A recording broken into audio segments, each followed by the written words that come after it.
Did you know low magnesium levels make vitamin D ineffective? And up to 50% of the US population is magnesium deficient.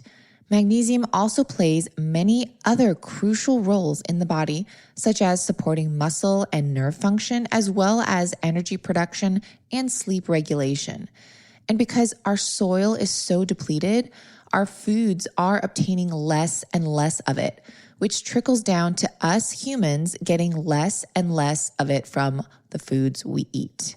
My holistic doctor told me to start taking magnesium, but I wanted to make sure I was getting the right kind, as there are several different types and forms, and some are not as effective and as bioavailable as others. I tried multiple pills from different brands and didn't see much of a difference in my sleep specifically. Then Ned came out with a new and improved formulation of their naked magnesium powder. This new formulation contains no sweeteners, no flavorings, and no gums. And since I already was a fan of their CBD, I decided to give their naked magnesium powder a try. The very first night, I noticed a difference in my sleep. Not only did I fall asleep quicker, but I stayed asleep through the night. And the best part is that I didn't wake up groggy the next morning. That was about 4 months ago, and I haven't turned back since. So if you are looking for a magnesium supplement, and I think everyone should be taking magnesium for some function in their body, may I strongly recommend Ned's Naked Magnesium Powder. I have full confidence this will benefit your sleep and ultimately your life. So become the best version of yourself and get 15% off Ned products with code DIGEST. Go to helloned.com/digest or enter code DIGEST at checkout. That's HELLONED.com/digest to get 15% off. Thank you, Ned, for sponsoring the show and offering my listeners a natural remedy for some of life's most common health issues. Hey guys, welcome back to the Digest This podcast. I'm Bethany, your host, and today we are talking about magnesium in today's Bite of Knowledge. We're going to talk about the different types of magnesium and what each is used for, because not all magnesium is created equal. So what is it? First of all, magnesium. It is the fourth most abundant mineral in your body. Fun fact. It's involved in over 300 metabolic reactions that are essential for human health, including energy production, blood pressure regulation, nerve signal transmission, and muscle contraction. Low levels of magnesium are linked to a variety of illnesses, such as type 2 diabetes, heart disease, mood disorders, and migraines. Although this mineral is present in many whole foods, which we will talk about in a moment, nearly 2/3 of people in the Western world don't meet their magnesium requirements. Well, what are the requirements? It's different for men and women. So the daily allowances for adults, men, 400 to 420 milligrams, and for women, 310 to 320. Let's dig deep into the different types of magnesium now. First up, magnesium citrate. So this is a form of magnesium that's bound with citric acid. This acid is naturally found in citrus fruits, and it gives them their tart, sour flavor. Artificially produced citric acid is often used as a preservative and flavor enhancer in the food industry. Don't even get me started on artificially produced citric acid. It can be black mold and derived from corn and all these other things. But I will digress. That's for another bite of knowledge another time. Magnesium citrate is one of the most common magnesium formulations. It can be easily purchased online or in stores pretty much anywhere. I think of it as probably the lower grade of magnesium, but it does still have some benefits, mostly for constipation. So if you are constipated, this may be the magnesium for you. It does have a laxative effect, so just keep that in mind. If you struggle, maybe if you have a lot of loose bowels, this magnesium is not for you. It is the most bioavailable form, however. So that means it is more easily absorbed in your digestive tract than other forms. So there's some give and take here. Number 2, magnesium oxide. Now, this type isn't typically used to prevent or treat magnesium deficiencies, as some studies report that it's poorly absorbed by your digestive tract. Instead, it's more frequently used for short-term relief of uncomfortable digestive symptoms such as heartburn, indigestion, and constipation. It may also be used to treat and prevent migraines. Number 3, magnesium chloride. It's also well absorbed in the digestive tract, making it a pretty good multi-purpose supplement. You can use it to treat low magnesium levels, heartburn, and constipation as well.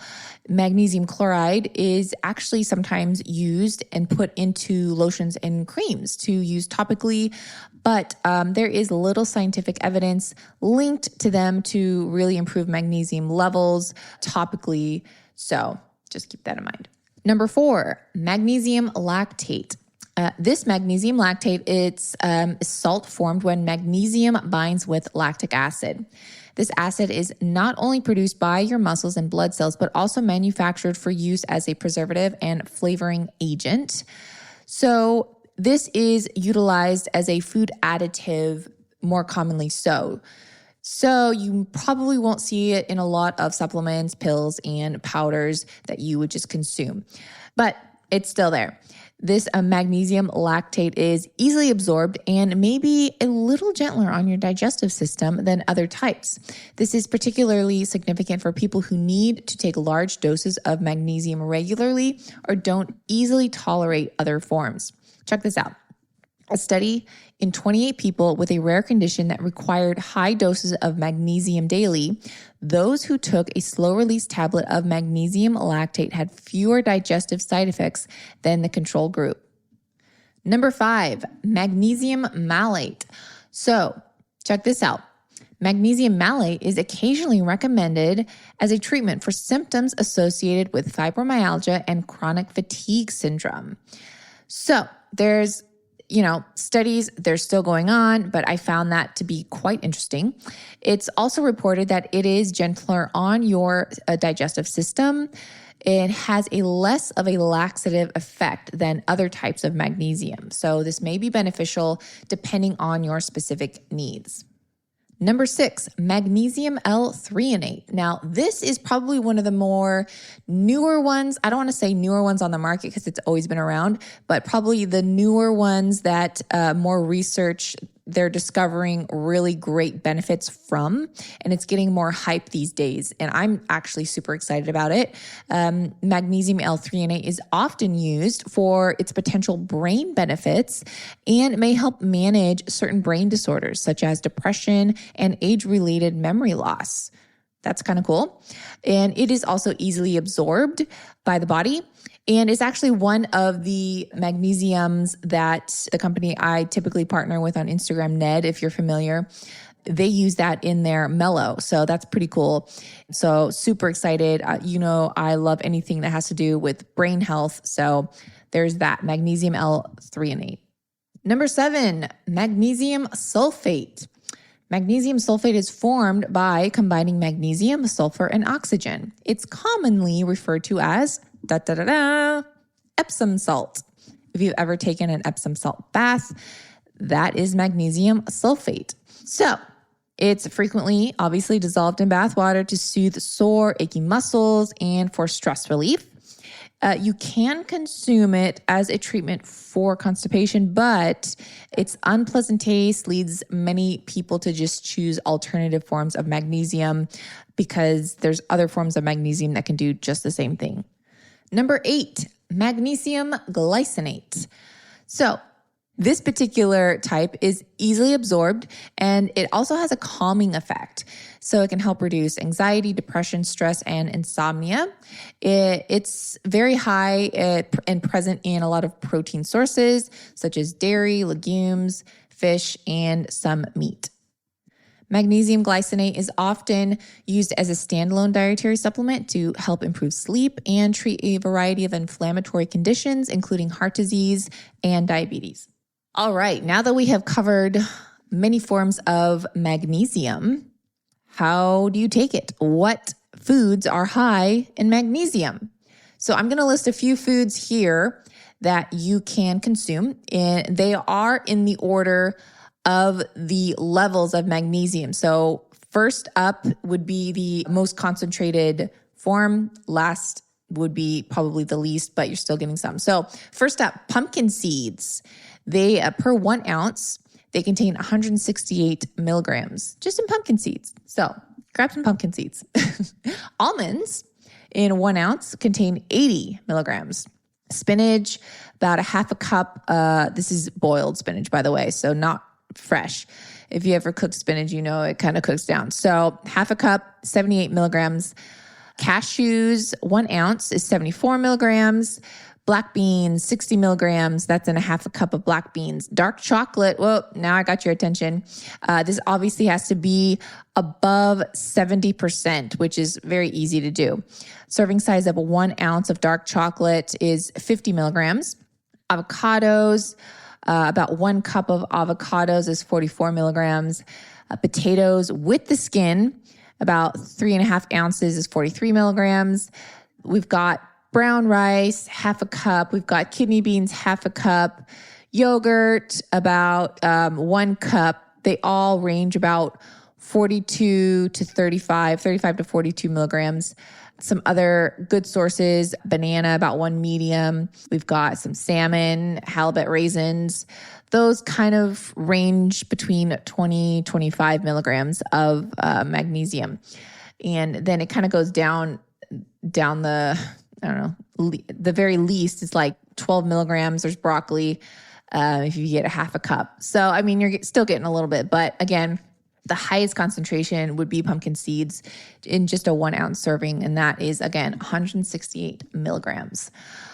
But what if you're still not getting enough? You're consuming all the foods. Should you supplement? I do. Definitely for certain reasons. One is for nerve conduction. I find a huge difference when I do that. So there's no shame in supplementing magnesium if you feel like you're not getting enough in your diet. And the effects of low magnesium, there are definitely effects. A deficiency is, there are some cases here, a lot of people with a low magnesium also have other conditions due to maybe like Crohn's disease, celiac disease, intestinal surgery. If you're taking medications, that can lead to low magnesium levels. So you definitely want to take that into consideration. Some signs of low magnesium include loss of appetite, nausea, vomiting, fatigue, weakness. As magnesium deficiencies get worse, other symptoms may occur, more severe symptoms such as numbness, tingling, muscle contractions, and cramps. Some even reported seizures, personality changes, abnormal heart rhythms, and different spasms. So just keep that in mind. You may want to check your magnesium levels. Couldn't hurt, right? So magnesium supplements, I recommend. I talked about this just a bit earlier. Ned, they have a great naked magnesium powder. And I love the naked because there's no sweeteners, no fillers. It contains the top quality magnesium you want and need without any additional flavorings or unwanted ingredients most commonly found in magnesium powders. You can use my code Little Sipper if you want 15% off. Again, my code is Little Sipper, LILSIPPER. And I recommend their naked. They just reformulated the naked. It used to have some sweeteners in it, but they took the sweeteners out and it is now a true naked magnesium powder. I love it. I don't think that it tastes weird or there's like an off taste. To me, it's kind of just like you add it to water. It's like sparkly water. You can add it to juice if you want and go that route. So again, check them out.